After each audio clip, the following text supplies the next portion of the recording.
Hayyee har'as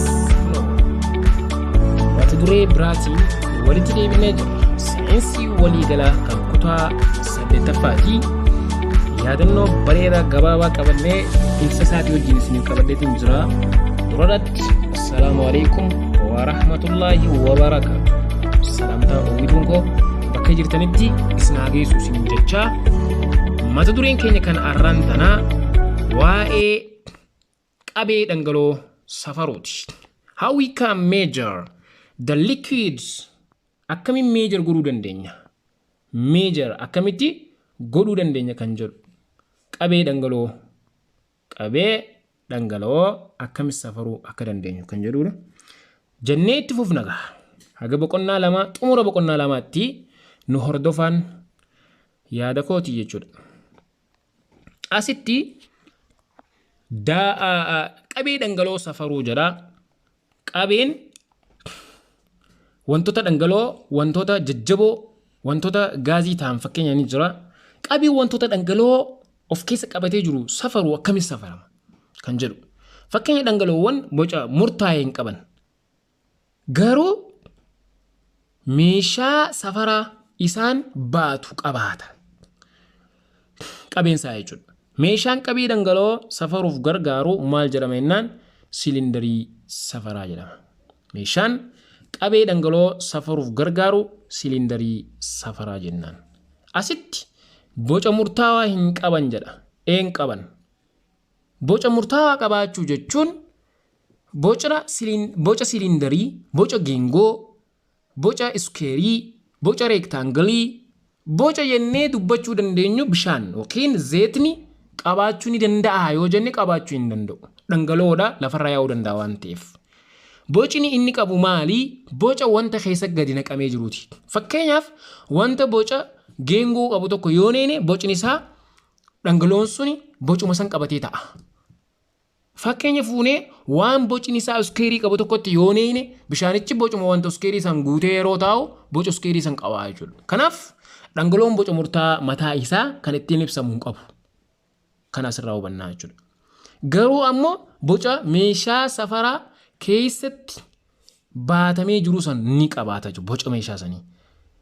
Meeshaan qabee tokko safaruudhaaf gargaaru, qabee dhangala'oo tokko safaruuf gargaaru maal jedhama jennaan? Silindarii safaraa jennaan. Baay'ee gaarii. Akkasuma qabeen dhangala'oo suni yuunitii mataa isaa qaba yeroo safarru jechuudha. Yuunitiin qabee dhangala'oo ittiin safaramu liitirii jedhama. Maal jennaani? Liitiriidhaan safarama jechuudha. Yuunitiin qabee dhangala'oo safaruudhaaf nu gargaaru liitiriidha jechuudha. Yuunitiin birootis ni jiru. Kun kan irratti walii galame yommuu ta'u kan birootis ni jira. Yuunitiin biroo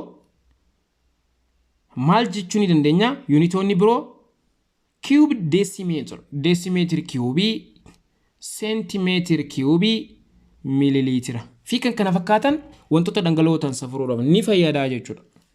Yuunitoota birooti kun. Kan irra walii galame garuu maal jechuudha? Liitiraan ibsama jechuudha. Liitir. Yoo calculation irra nu dhufees gara maalii jijjiiranna? Gara liitiraa jijjiireetii hojjenna jechuudha. Kanaaf yuunitiin dhangala'oo qabee dhangala'oo ittiin safaramu liitirii jedhama jechuudha. Fakkeenyaaf asitti tokko liitirri meeqaa 1000 miililiitira. Liitiratti yommuu ilaallu 1000 miililiitira jechuudha. Tokko liitirri miililiitira meeqaatu tokko liitira ta'uu danda'a? Bishaan liitira tokko miililiitira meeqaa ta'uu danda'a yoo nuun jaame 1000 miililiitiraatu bishaan liitira tokko nu kenna jechuudha. Akkasuma 1000 seentimeetiri kiubiititu liitira takka nu kenna. Liitira takka nu kenna jechuudha. Baay'ee gaariidha. Kuni hamma safaramee jirudha. Tokko liitirri 1000 seentimeetiri kiubiidhaa wajjin wal qixa ta'uu tokko miililiitirri 1000 miililiitirri tokko liitira wajjin wal qixa ta'uudha asitti nu agarsiisa. Inni itti aanu qabee jajjaboo boca sirnaawaa hin qabne safaruu jedha. qabee jajjaboo boca sirnaawaa hin qabne safaruu jedha asitti jechuudha. Akkana yeroo jennu fakkeenya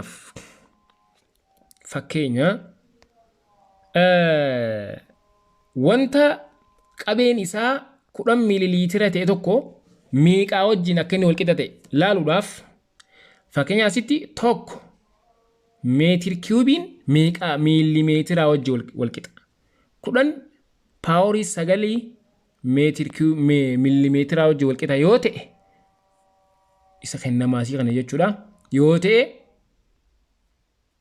meeqaa wajjin walqixa ta'uu danda'a 10 meetir kiubii 10 miilimeetir kiubiin meeqaa inneeti asitti mallattoo yaa fayyadamuu dandeenya sanboota kiriis kiroos goona jechuudha. Kun kana baayisaa yaan keenya kana baayisaa jechuudha. Tokko meetir kiubii baayisuu 10 meetir kiubii 10 miilimeetir kiubii walqixanii tahaa yaa baayisuu 10 paaworii 9 miilimeetira yaa baayisuu 10 paaworii 9 miilimeetira. Kana booda yaa keenya qofatti hambifachuudhaaf jala 10 paaworii 9 miilimeetira asiinis 10 paaworii 9 miilimeetira 10 paaworii 9 miilimeetira 10 paaworii 9 miilimeetira wajjin wal dhaamsa san booda maaltu hafa kunii fi inni kunii fi kunis wal dhaamsa wanni nu hafu waayidha. Yaan keenya walqixanii tahaa 10 paaworii 9 asi 10 paaworii takkaati. Kanaaf maal ta'a jennaan 10 paaworii takkaasuunii herreessoo 10 paaworii 9 walirraa hirrifna jechuudha. Takka hir'isuu 9 maal ta'a 8 saniifuu 10 paaworii hii negatiiva 8 jennee negatiiva 8 jennee kun keessa hin jiru soorii negatiiva 8 jennee kaachuu dandeenya jechuudha. Kanaaf maal ta'a waa'in keenya walqixanii tahaa hee 10 paaworii negatiiva 8 meetir kiubiidha jechuudha. Fakkeenya inni lammaffaadha maal jaa blookiin rectangulaawaa dheerinni isaa 20 seentimeetira ta'e seentimeetiraan ibsu jira. Dalgeen isaa 10 seentimeetira ta'e hojjaan ammoo 2 seentimeetira qaba yoo ta'e qabeen jajjaboo kanaa meeqaa yoo jedhu kennamarra dhaabbannee beekuu dandeenya. Blookii rectangulaa waan jee jiruuf formulaan qabee isa kanaa maal ta'a viin keenya walqixanii tahaa look LWH L keenya maali dheerina W keenya dalgeedha H keenya hojjaadha jechuudha. Kana booda L keenya meeqaan nu kanname 20 hojjaan keenya meeqaan nu kanname 10 dalgeen keenya 10 sorry hojjaan keenya meeqaan nu kanname 2 seentimeetira. Walii yoo baay'iftu 20 baay'isuu 10 baay'isuu 2 yoo goonu 4 seentimeetira kiubii nu ta'a jechuudha. Baay'ee gaarii.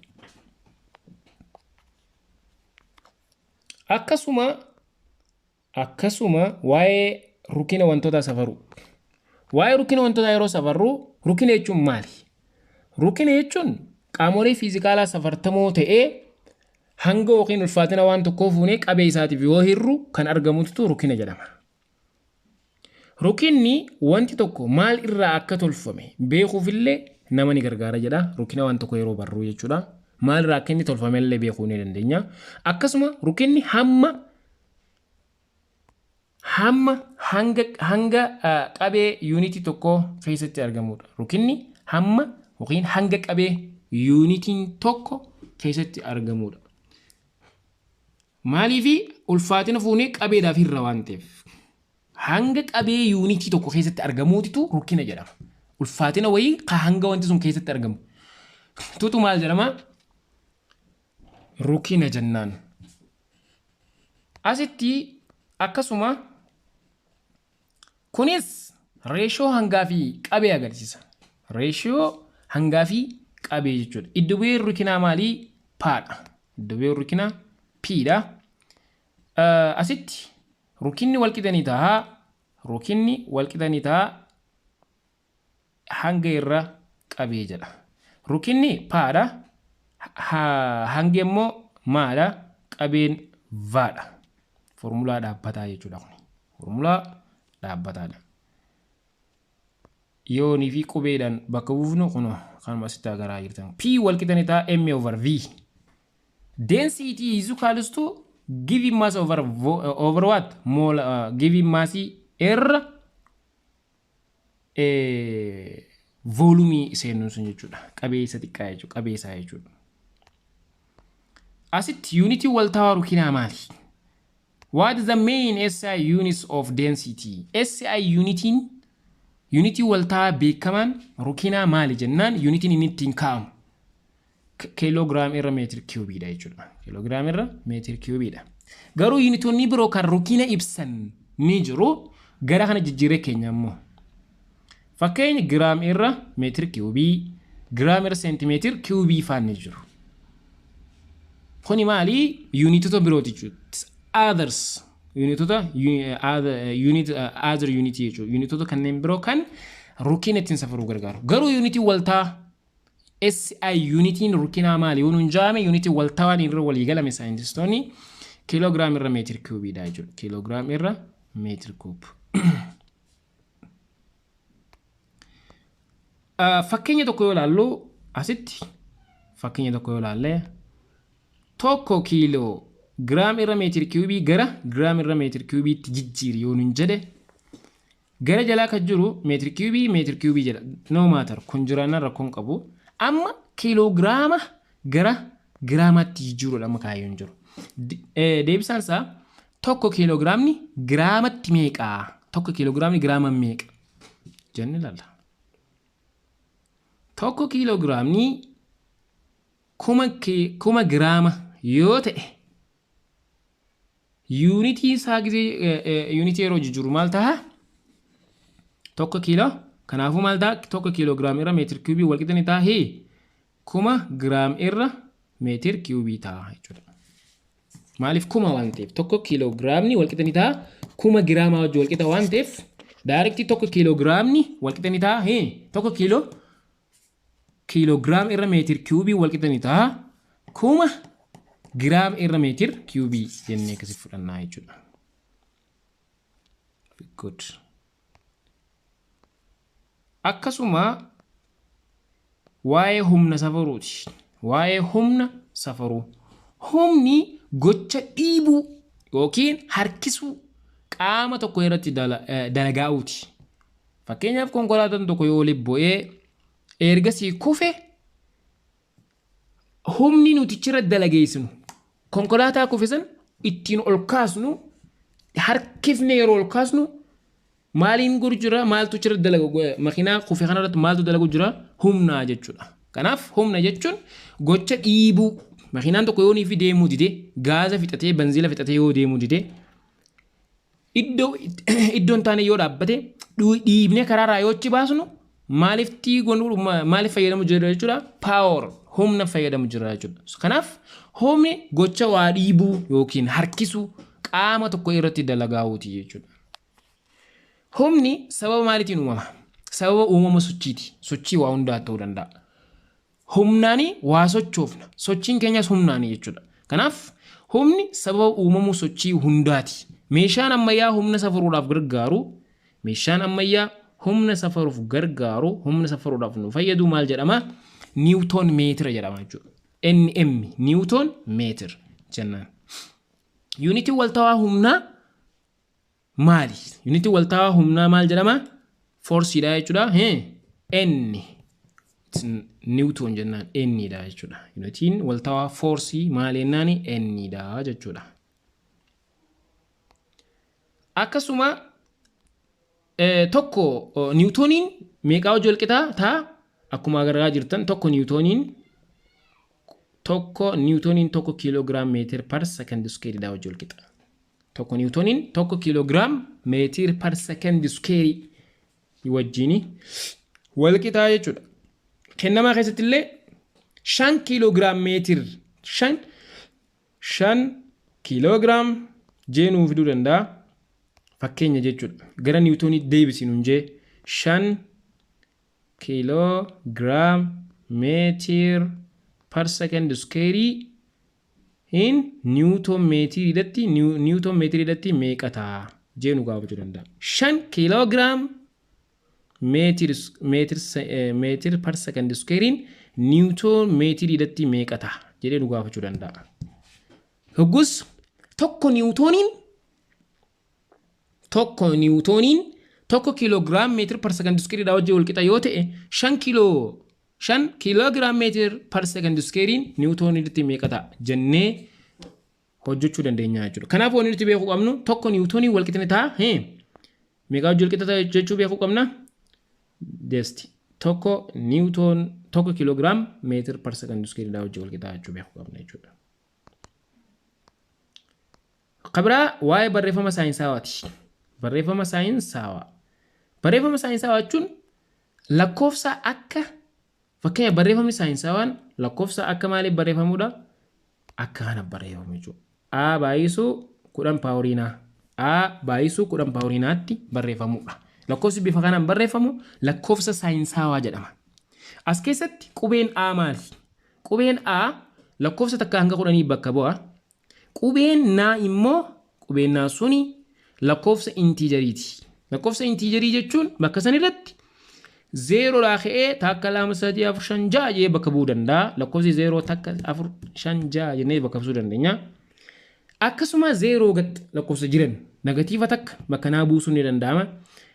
10 paawurii negatiiva takka 10 paawurii negatiiva 2 10 paawurii negatiiva 3 jennee bakka san buusuu dandeenya jechuudha. Kanaaf naan lakkoofsa intiijerii bakka bu'aa jechuudha. Fakkeenya bakka kanatti raadiyeesiin lafaa biiliyoona 6,400 meetira yoo ta'e miliyoona 6,400 meetira yoo ta'e gara lakkoofsa saayinsawaatti barreeffama saayinsawaatti yommuu jijjiiramee barreeffamu 6.4 bakka san buutee 6.4 ta'e 0 tana achi tuqaan tun asii kaatee achi seentee akkasi baati. Yeroo achi baatu baay'ina tuqaalee kana baay'ina tuqaan tun 0 jidduu ol galtee hanga achi baay'insaatti hisaabna jechuudha. Fakkeenya tuqaan 6 kana jidduu galtee 6 fi 4 jidduu yeroo kana galtu gana achi 0 jidduu ol galchita taakka tattaantu jidduu 2 tattaantu 3 tattaantu 4 tattaantu 5 tarraa xumuraa meeqa 6 jechuudha. Meeqaan achi baate 6. Kanaaf maal jennaani 6.4 baay'isuu 10 irra 10 paawurii 6 meetira ta'a jechuudha. Akkana barreessuun kun lakkoofsa kana nuu kenname kana bifa kanaan barreessuun lakkoofsa barreeffama saayinsawaa jedhama jechuudha. Barreeffama saayinsawaa jennaan. Fakkeenya lammaffaa yoo ilaallu fageenyi lafaa fi addeessa jidduu jiru. Fageenyi lafaa fi ji'a jidduu jiru meeqaa yoo jenne fakkeenyaaf kunoo kana biiliyoona 3 fi miliyoona 84 meetira jidduu isaaniitti kan jiru yoo jenne barreeffama kana karaa saayinsawaadhaan akkamiin barreessina? 3 fi 8 jidduu tuqaa galchina. San booda tuqaa tana tuqaadhaa achi waan jiru ni hisaabnaa jechuudha.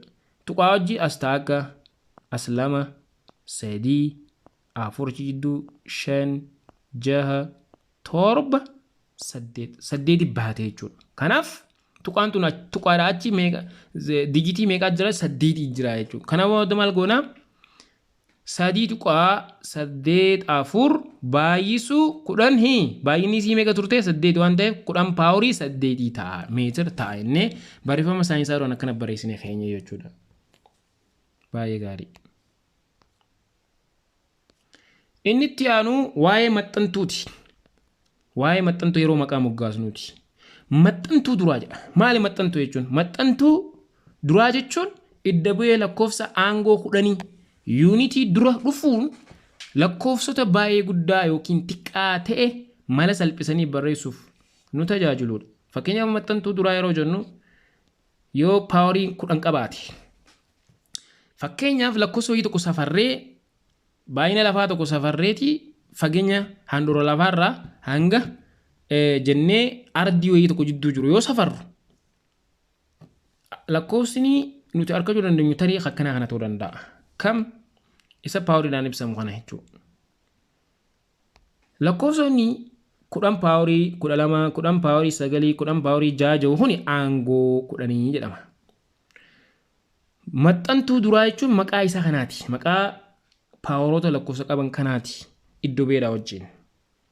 Isaan kana keessatti fakkeenyaaf 10 paaworii 12 maxxantuun duraa kun maal jedhama? Lakkoofsi isa kana qabu maal jedhama?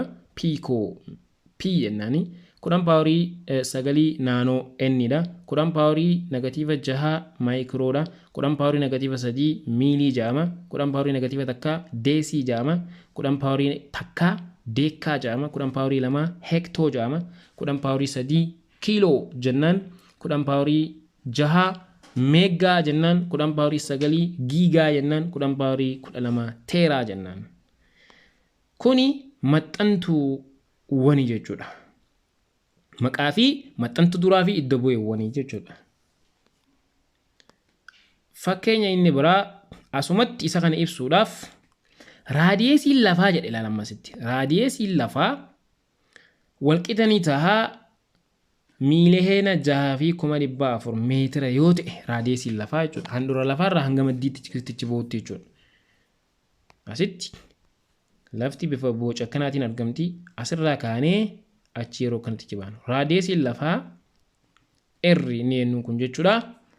Miiliheena 6,400 meetira yoo ta'e gara barreeffama saayinsawaatti fayyadamii barreessi maaliin maxxantuu maqaa maxxantuu fayyadamudha yoo nii fi barreessinu maal ta'a 6.4 taalaal 6.4 jennee gana achichi waan jiru hisaabna takka 2 3 4 5 6 bahee jechuudha. Kana booda 6.4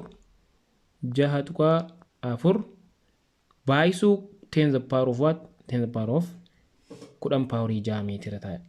Isa kana 10 paaworii 6 jechuun eenyu bakka bu'a? Meegaa bakka bu'a. Waan ta'eef 10 paaworii 6 jechuun meegaa waan bakka bu'uuf maal jennaan jechuudha? 6.4 bakka meegaa jennee dubbannu kana bakka kana akka inni barreessinu kana daarektii qubeedhaan bakka 6.4 baay'isuu 10 paaworii 6 jennee barreessinu kana maaliin bakka buufannee barreessuu dandeenya gabaabinaan? Meegaa meetir. Meegaa meegaa bakka bu'a 10 paaworii 6 bakka bu'a bakka maqaadhaaf fayyadamne jechuudha. Maqaadhaatti fayyadamne jechuudha. Baay'ee gaarii. Maqaadhaaf fayyadamne kanatti ibsuu dandeenya jechuudha. Asitti inni biraa waa'ee ragaa xinxaaluuti. Osoo cingeen duratti waa'ee sirrummaa fi qixxummaati. Sirrummaa fi qixxummaa jedhama. Sirrummaa jechuun gatii maaliiti? Sirrummaadha jechuun gatii safara tokko hammaan gatii sirrii fi dhugaatti baay'ee akka dhiyaatu kan agarsiisu. Sirrummaa jennaan waan akkasii. Gatii safara tokko lafa kaayyannee eegas immoo isa kan akka dhiyaatu gatii sirrii kan akka dhiyaatu yoonii fi agarsiisu sirrummaa jennaan. Qixxummaa jechuun ammoo gatii safara lamaa fi isaa ol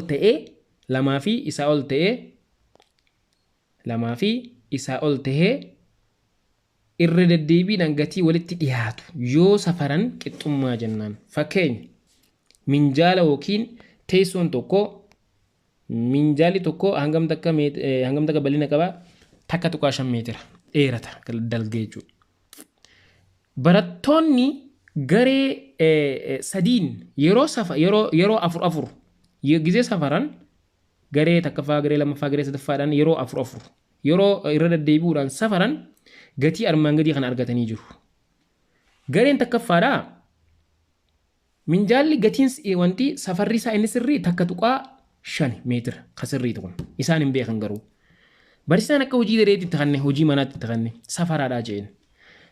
Gareen takkaffaa yeroo 4 safarteeti gizee takkaffaa yaalii jalqabaa meeqa argatan takka tuqaa 4 argatan. Ittiin dhiyaatu irraa fagoo xiqqoo. Gizee yaalii lammaffaa gaggeessan takka tuqaa 4 argatan ammas ittiin dhiyaanne takka tuqaa 4 takka tuqaa 4 argatan garee jalqabaatitu. Gareen itti aantus ni safaran bal'ina dheerina isaa takka tuqaa yaalii jalqabaa irratti takka tuqaa 7 takka tuqaa 5 takka tuqaa 4 takka tuqaa 6 safarri isaanii baay'ee addaan fagoodha. Gareen sadaffaadhaa takka tuqaa 5 akka maleetti dhiyoodha takka tuqaa 5 takka tuqaa 5 daarektii argatanii jiran takka tuqaa 4 bira ga'anii jiran takka tuqaa 5 argatanii jiran. Ammas keessatti qixxummaa fi sirrummaa waan jaamusan akkamitti beekuu dandeenya? Maal jetti himni as jiru sirrummaa jechuun gatii safara tokkoo hammaan gatii sirrii fi dhugaatti baay'ee akka dhiyaatu. Gatii sirriitii fi dhugaatti baay'ee kan dhiyaatutu sirrummaa jenna. Qixxummaan gatii safara lamaa fi isaa ol ta'ee irra deddeebiin gatii walitti dhiyaatu yoo safaranidha jenne. Gatii garee sadaffaa bira dhuftu gatii dhugaatti dhiyaachuudhaan kan safaramedha. Gatii dhugaatti baay'ee dhiyaatee safaran. Eenyutu safare warri garee sadaffaa kun. Takka tuqaa 5 ture takka tuqaa 5 takka tuqaa 5 0 takka tuqaa 5 0 takka tuqaa 4 9 baay'eetti dhiyoodha jechuudha. Kanaaf garee sadaffaatiin maal jennaani? Gatii dhugaatti dhiyaachuudhaan kan safaramedha jennaan. Asuma jalatti garee takkaffaa yoo fudhanne qixxummaa olaanaa qaba. Sababni isaa irra deddeebiin gatii wal fakkaatu kan galmeessa waan ta'aniifidha. Gatiin isaanii baay'ee walitti dhiyoodha. Kanaaf qixxummaa jenneen. Look akkamiin walitti dhiyaatan.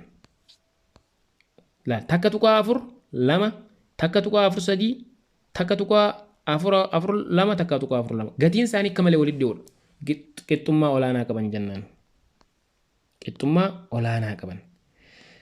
Sababni isaa gatiin isaan safaran baay'ee walitti dhiyaateef. Garee lammaffaa bira dhuftu sirrummaa fi qixxummaa xiqqaa qaba. Sirrummaan isaanii isa dhugaatti hin dhiyaatu. Kan safarames walitti hin dhiyaatu. Look fakkeenyaaf garee lammaffaa bira dhuftee takka tuqaa 5 barbaadan garuu wanni isaan argatan takka tuqaa 7 walitti hin dhiyaatu. Takka tuqaa 5 barbaadan takka tuqaa 5 4 argatan irraa fagoo. Takka tuqaa 5 barbaadan takka tuqaa 4 5 argatan irraa fagoo malee. Takka tuqaa 5 barbaadan takka tuqaa 6 0 argatan irraa fagoo. Yoo sirrummaan isaanii kana ta'u qixxummaa isaaniitti ilaala ammas.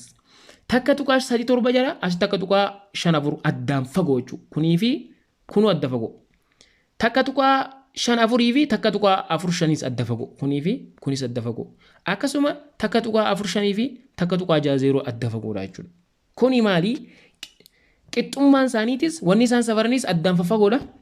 Yaalii yookiin isa sirrii ta'e safara isa sirrii ta'e irrattis adda fagoodha. Kanaaf qixxummaanis ta'e sirrummaan yaalii isaanii baay'ee xiqqaadha jechuudha. Kan asirraa hubanna. Inni biraa waa'ee qorannaa saayinsaawaa. Waa'ee qorannaa saayinsaawaa gaggeessuu. Qorannaa saayinsaawaa gaggeessuun faayidaawwan qorannaa saayinsaawaa keessaa tokko yeroo qorannaa saayinsaawaa yeroo gaggeessuun faayidaa armaan gadii ni qabaanna ni arganna. Waa'ee amaloota namoota dhuunfaa hubachuu ni dandeenya. Yeroo waliin hojjennu gareedhaan waa'ee amala namoota dhuunfaa irratti diibiidhaan hubachuu ni dandeenya. Waa'ee ta'iiwwan hubachuudhaaf waan taateewwan adda addaa keessatti uumaman hubachuudhaaf ni gargaaramna. Fakkeenyaaf amala fiizikaalaa fi amala keemikaalaa baruudhaaf yoo yaalii waliin gaggeessine maal irratti aanan itituu irratti ta'iiwwan aanan akkamitti akka ititan taateewwan isaan keessa darban waliin hubachuu irratti faayidaa qorannoo saayinsaawaa keessaa tokko. Waa'ee garee sirriitti hubachuudhaaf bu'aan gareen qabu kanaayi jennee waa'ee garee yeroo hubachuudhaaf sirriitti qorannoo saayinsaawaa gaggeessuun faayidaa irraa argamudha. Ta'iiwwan garaagaraa hammam irra deddeebiin akka uumamanii fi hariiroon isaan kan biroo wajjin qaban barbaaduuf illee nu gargaaraa jechuudha. Ta'iiwwan garaagaraa hammam irra deddeebiidhaan uumamuu akka uumaman hariiroon garaagaraa hammam akka irra deddeebiidhaan uumaman hariiroon isaan waliin qaban jidduu isaaniitti jiru maal waan jedhamu barbaaduudhaaf illee nu gargaaraa jechuudha.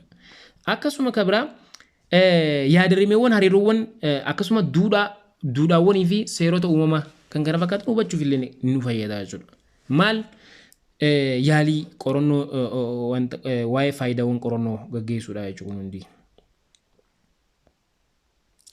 maloota saayinsawaa qorannoo gaggeessuudhaaf gargaaran maloota saayinsawaa qorannoo gaggeessuudhaaf gargaaran tokko daawwannaadha mala dha'uudha yaalii gaggeessuudha ragaa xinxaaluu akkasuma yaada xumuraa kaa'uun maloota saayinsawaa qorannoo gaggeessuudhaaf nu fayyadan jechuudha bakka kanatti maloonni baay'ee murtaa'oo ta'an kanneen jechuudha daawwannaa ni gaggeessita mala ni dhooyta yaalii ni gaggeessita eegasii ragaa ni xinxaalta eegasii immoo yaada xumuraa ni keessa jechuudha kuni maloota saayinsawaa qorannoo gaggeessuudhaaf nu fayyadan jechuudha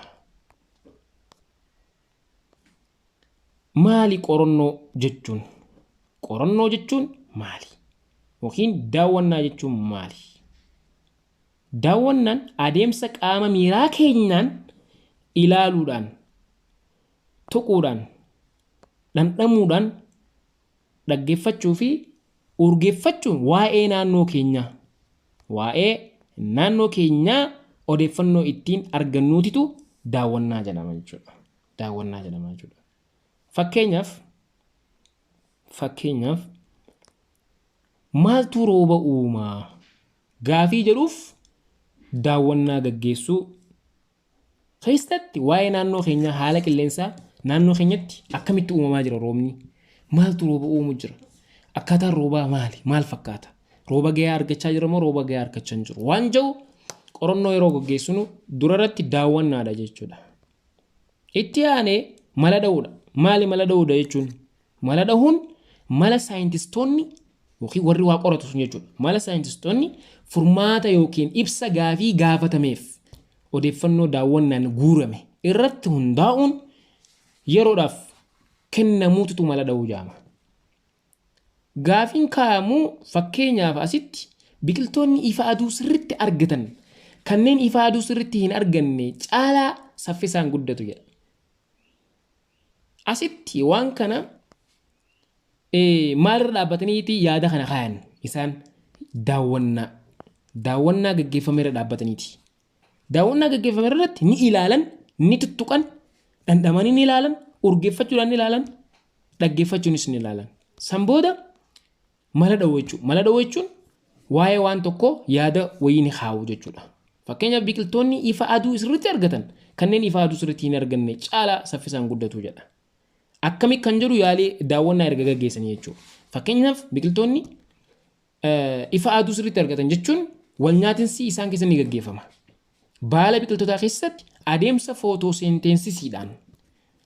footooseentensisiidhaan baala biqiltootaa keessatti bishaanii fi kaarboon daayoksayidii jidduutti wal nyaatinsi keemikaalaa gaggeeffamuudhaan bakka ifni aduu jirutti gulukoosii nyaanni jedhamu qophaa'aaf jechuudha kanaaf gulukoosiin nyaata guddina biqiltootaatiif isaan gargaaru waan ta'eef jecha saffisaan guddatu jechuudha bakka ifni aduu hin jirretti ammoo biqiltoonni halluu magariisa qaban gaa nyaata isaanii qopheeffachuu hedduu waan hin dandeenyeef jecha maal ta'u jechuudha saffisni guddina qaama isaanii hin jiru jechuudha kanaaf bakka kanatti ifni aduu jiraachuun nyaanni qaama biqiltootaa keessatti saffisaan amma waan qophaa'uuf jechuudha kanaaf caalanii guddachuu danda'an kana maaliin argachuu danda'an isaan daawwannaadhaan jechuudha san booda eega daawwannaadhaan waan kana hubatanii booda mala dha'uu yaada kana kaayan jechuudha yaalii ni gaggeessan waan kana amma kun tiyooriidha waan tiyooriidhaan dubbatame waan ta'eef hagam takka dhugaadhaa yaalii gaggeessuu jechuudha yaaliin mala dhahinsa haayame tokko mala ittiin dhugummaa isaa mirkaneessanidha sirrii moo sirrii miti wanni yaadaan kaa'ame kun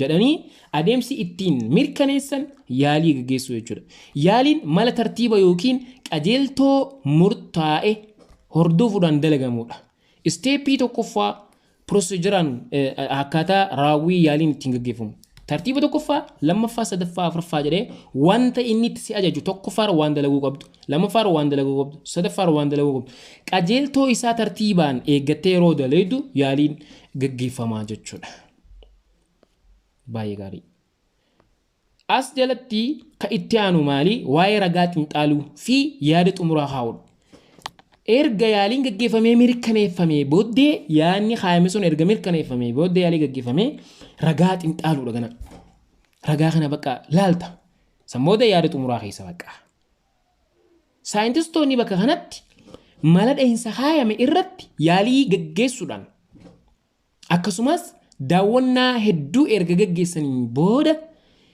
yaada waliigalaa irra ni gahu erga mirkaneeffatanii booda jechuudha. Kunis yaada xumuraa yookiin goolabbii kaa'uu jedhama.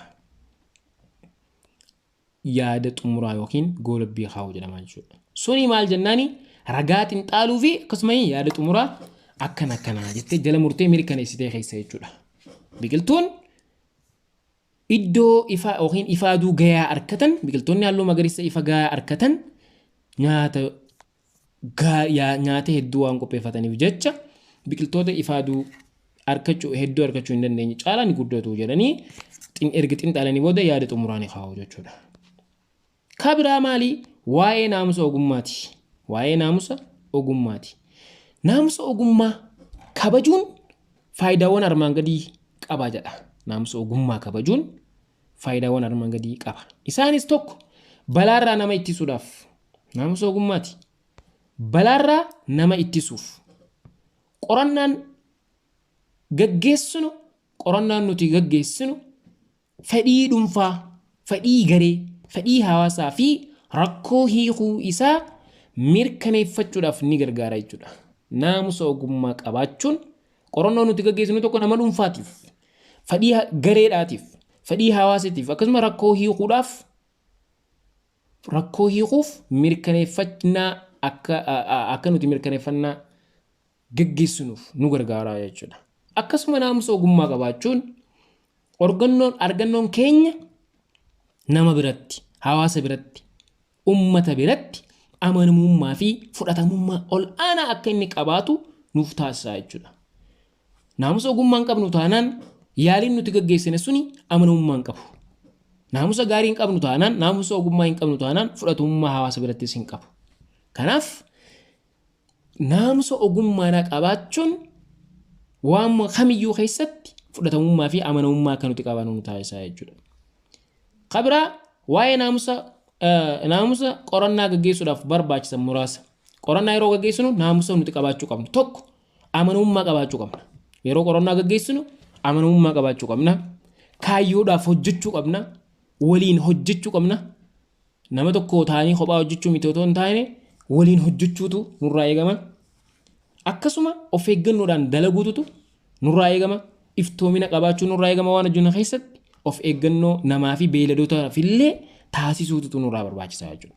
Naamusa qorannaa yeroo gaggeessinu naamusni qorannaa gaggeessinu keessatti nu barbaachisan wantoota ammaan tana dubbanne kana jechuudha. Baay'ee gaarii hubattan jedheetii yaada. Kabiraa waa'ee qorannaati. Qorannaa walakkaan qajeelfame jedha. Qorannaa walakkaan qajeelfame jechuun maali? Akaakuu qorannaa ta'ee qorattoonni yookiin barattoonni gaafii barsiisaan kenneef adeemsa haayame pirinsippiloota yookiin qajeelfama haayame hordofuudhaan kaayyoo jalqaba tumame irra akka gahaniif raawwatanidha jechuudha. Suni maal jedhama? Qorannoo walakkaan qajeelfame jedhama jechuudha. Adeemsa waan tokko biratti hin geenyu jechuudha. Tartiiba isteeppii waan tokko keessa dabarree bira geenyu jechuudha. Adeemsi qorannaa kuni qajeelfamaa fi tartiiba hordofuun kan gaggeeffamudha. Qajeelfamaa fi tartiiba hordofuudhaan kan gaggeeffamudha jechuudha. Adeemsi qorannaa kun jechuudha. Barattoonni ogummaa qorannoo ni gabbifatu as keessatti ammas. Barattoonni yeroo yaalii wanta kana yeroo gaggeessanu yaalii kana yeroo gaggeessan ogummaa qorannoodhaan gabbifatu jechuudha. Fakkeenya ogummaawwan barattoonni qorannoo gaggeessan keessa gabbifatan maal fa'aadha? Tokko daawwannaa gaggeessuu ni danda'u ofii isaaniiti. Kana booda daawwannaa gaggeessuu ni danda'u. Mala dheensaas kaa'uu ni danda'u. Erga daawwannaa gaggeessanii booda waan irra daawwannaa gaggeessan san irratti mala dha'uu ni danda'u. Odeeffannoo sassaabbachuu hawaasa keessa deemanii barattoota irraas ta'e wanta qorannoo irra gaggeessuu jiran san irratti odeeffannoo akkamitti sassaabbanna waan jedhu bifa waraqaatiin haa ta'u bifa afgaafiitiin haa ta'u odeeffannoo sassaabbachuu ni danda'u. Qindeeffachuus ni danda'u. Akkasuma yaada xumuraa kaa'uus ni danda'u. Rakkoof furmaata barbaaduu fi kan kana fakkaatan illee ni danda'u jechuudha. Fakkeenya qilleensi gubinsa wantootaatiif ni barbaachisaa. Yes, ni barbaachisa yoo ta'e itti deemamee daawwachuudhaan erga daawwatanii booda yaalii gaggeessuudhaan waa yaalii irra gaggeessan yookiin daawwatanii fala wayii yoo kaayan furmaata wayii yoo kaayan san booda waan san mirkaneeffachuudhaaf yaalii ni gaggeessu san booda ragaa xinxaalanii eega ragaa xinxaalanii booda yaada goolabbiidhaanii kaa'u jechuudha. Qilleensi gubiinsa wantootaaf ni fayyada. Yes, ni fayyada. Fakkeenya oksijiinii gubiinsa wantootaatiif ni fayyada. Koosiiwwan garaagaraa wantoota adda addaa gubnee naannoo keenya qulqulleessuudhaaf oksijiiniin ni fayyada. Kanaaf akkamiif fayyada? Practical ilaaluudhaan itti fayyadamuudhaan yaalii gaggeessuudhaan qilleensi gubiinsa wantootaatiif akka barbaachisu mirkaneeffachuu irratti ni yaalii gaggeessuun ni danda'ama jechuudha. Kanaaf mata dureen barnoonni keenya kan arraan tanaa haga asitti dhaabbataa boqonnaa 2 jechuudha. Saayinsii waliigalaa boqonnaa 2ti. Asirraa kaasnee yoo Rabbi jedhee itti fufna. Galatoomaa nu hordofuu keessaniif galatoomaa. Subscribe gochuu hin dagatina. Like gochuus hin dagatina. Share walii gochuus hin dagatina. YouTube ni kun keessanii. YouTube barsaa keessanii kan obboleessa keessaniiti. Wal guddisuu qabnaa jennaa. Nu hordofaa haga mata duree itti aanu walitti deebinutti nagaan nu turaa jenna. Bakka jirtaniin nagaan isiniif haa ta'u. Assalaamu alaykum wa rahmatullahi wa barakatuh.